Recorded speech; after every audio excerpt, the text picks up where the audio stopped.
প্রবাস জীবনের সবচেয়ে বড় কষ্ট কি জানে? ক্যাম্প চেঞ্জ করা। এই ক্যাম্পে ওই ক্যাম্পে যাওয়া, এক ডিস্ট্রিক্ট থেকে আরেক ডিস্ট্রিক্টে যাওয়া, এটা হলো সবচেয়ে বড় কষ্ট। এটার মতন কষ্ট একজন প্রবাসীর জীবনে আর কোনো কিছু হইতে পারে না। দেখেন, এতদিন এই ক্যাম্পে ছিল, এখন আবার অন্য ক্যাম্পে যাইতেছে। দেখেন সামান কতগুলা, 1 2 3 4 5 6 7টা, 2 জন লোকের এতগুলা সামান। কয়দিন ছিল এই ক্যাম্পে? 2 বছর এই ক্যাম্পে ছিল। এখন কই যাইতেছ? দুবাই। দেখছেন, অতদিন ছিল আবুধাবির এই ক্যাম্পে, এখন যাইতেছে দুবাই। ইয়ান থেকে আরো 250 কিলোমিটার দূরে।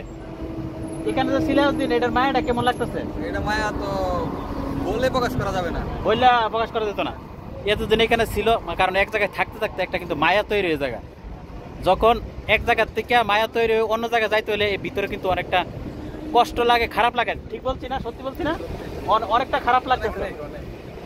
খারাপ লাগলো, কিছু করার নাই, কারণ বিদেশ। কোম্পানির কথা শুনতে হইব, কোম্পানির কথা মতো চলতে হইব, কোম্পানির কাজ করতে হইব। এরকম বহুত প্রবাসী আছে যে এক ক্যাম্পে থেকে আরেক ক্যাম্পে যাওয়া লাগে।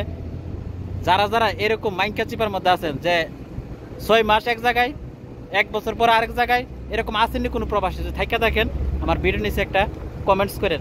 ঠিক আছে, তোমরা এতদিন এখানে ছিলা, এখন দুবাই যাও, সহি সালামত থেকে পৌঁছো, সুন্দরভাবে কাজ টাজ কইরো, ভালো থাইকো।